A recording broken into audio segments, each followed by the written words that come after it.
मल्लिकाए हुस्न, मल्लिकाए तरन्नुम और मल्लिकाए अदाकारा। जी हाँ, आज हम लोग बातचीत करेंगे बड़ी बड़ी खूबसूरत आँखों वाली और मदहोश कर देने वाली सुरीली आवाज़ की मालिक सुरैया जमाल शेख के बारे में। सुरैया जी, उनका जन्म 15 जून 1929 को हुआ था और जब वो लगभग 1-1.5 वर्ष की थीं, उनके माता पिता मुंबई आ गए थे।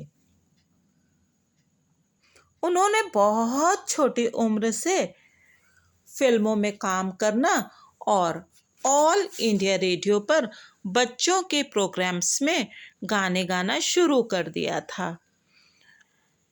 उनकी फिल्म स्टेशन मास्टर जो श्री विजय भट्ट जी के निर्देशन में आई थी, उससे उन्हें बहुत प्रसिद्धि मिली। उन्होंने संगीत की कोई शिक्षा नहीं ली थी, लेकिन वो इतना अच्छा गाती थीं, उनकी आवाज़ में एक ऐसी ज़बरदस्त कशिश थी कि उनकी आवाज़ सुनकर सुनने वालों को ऐसा लगता था जैसे उनके सामने आकर कोई अप्सरा खड़ी हो गई है। और फिल्मों में डायरेक्टर्स भी ये सोचते थे और प्रोड्यूसर्स भी कि सुरैया जी को लेने में एक फ़ायदा ये है कि प्लेबैक सिंगिंग का खर्चा बचेगा और आवाज़ तो उनकी मदहोश कर देने वाली थी ही। सुरैया जी की लोकप्रियता का ये आलम था कि कहते हैं जिस स्टूडियो में सुरैया जी शूटिंग कर रही होती थी, वहाँ सुबह से ही भीड़ लग जाती थी। उनकी एक झलक देखने के लिए लोग पागल हो जाते थे। उनके घर कृष्णा महल के आसपास दीवानों की भीड़ लगी रहती थी और एक दीवाना तो उनके घर की सीढ़ियां तक चढ़ जाता था। फिल्म विद्या और जीत में सुरैया जी के साथ आए उनके को स्टार के रूप में देवानंद जी। उनकी जोड़ी सुपर डुपर हिट हो गई। थिएटरों में सुरैया जी और देव साहब के नाम पर लाइनें लग जाती थीं। कहते हैं कि सुरैया जी और देवानंद जी शादी करना चाहते थे, लेकिन सुरैया जी की नानी को ये रिश्ता नामंजूर था। देवानंद जी के साथ लगभग 4 साल तक उनका अफेयर चला।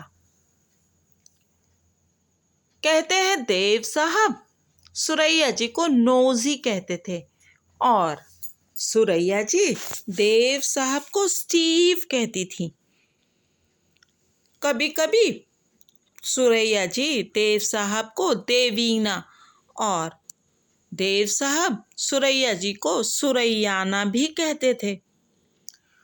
ये अफेयर काफी लंबे समय तक चला।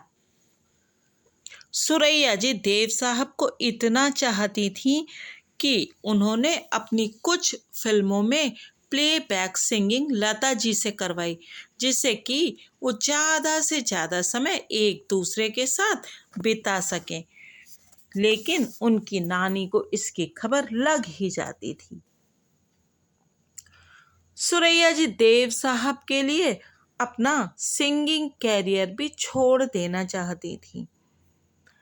कामिनी कौशल जी ने फिल्म फेयर मैगजीन को दिए एक इंटरव्यू में एक बार बताया था कि वे सुरैया जी के खत देव साहब को पहुंचाती थीं। एक बार स्टार एंड स्टाइल मैगजीन को दिए एक इंटरव्यू में सुरैया जी ने बताया था कि वो इस शादी से इसलिए पीछे हट गई थी क्योंकि उनके घर के कुछ लोग देव साहब को जान से मार देना चाहते थे और उन्होंने इसकी धमकी दी थी कि यदि वो ये शादी करेंगी तो वो लोग देव साहब को जान से मार देंगे। और सुरैया जी देव साहब को जरा भी नुकसान पहुंचते नहीं देखना चाहती थी। 1950 में अफसर फिल्म की शूटिंग के दौरान देव साहब ने सुरैया जी को तब 3,000 रुपए कीमत की डायमंड रिंग दी थी, जिसे उन्होंने एक्सेप्ट भी कर लिया था। पर बाद में सुरैया जी की नानी ने उस रिंग को समुंदर में फेंक दिया था। सुरैया जी के माता पिता तो उनकी शादी देव साहब से कर देना चाहते थे, लेकिन उनकी नानी इसके सख्त खिलाफ थी और घर पर उनकी नानी यानी बादशाह बेगम का ही हुक्म चलता था।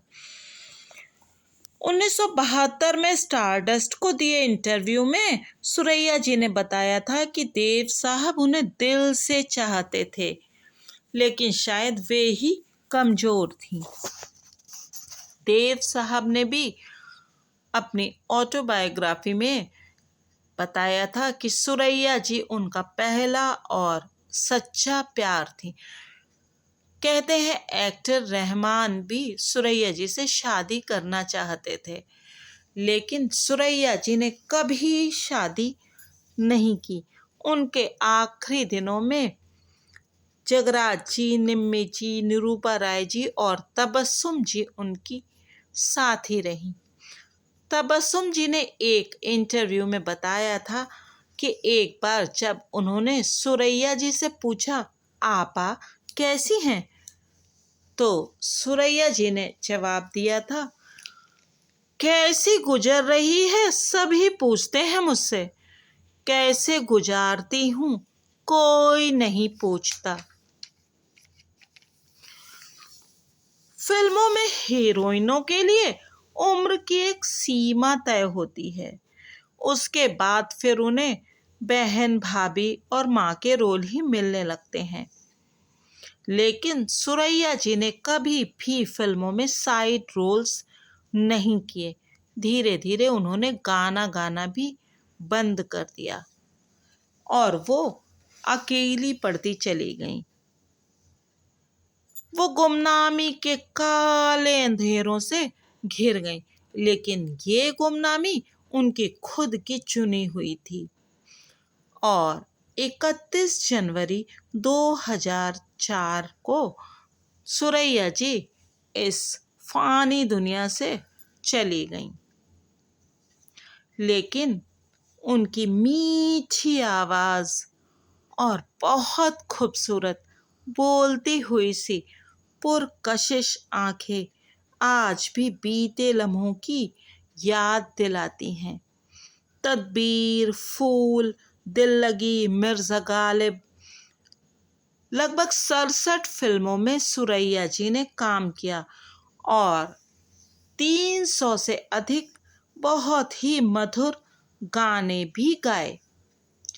जब तक भारतीय सिनेमा और उसका इतिहास रहेगा, तब तक सुरैया जी की खूबसूरत आँखें और शहद में डूबी हुई मीठी आवाज़ जिंदा रहेगी।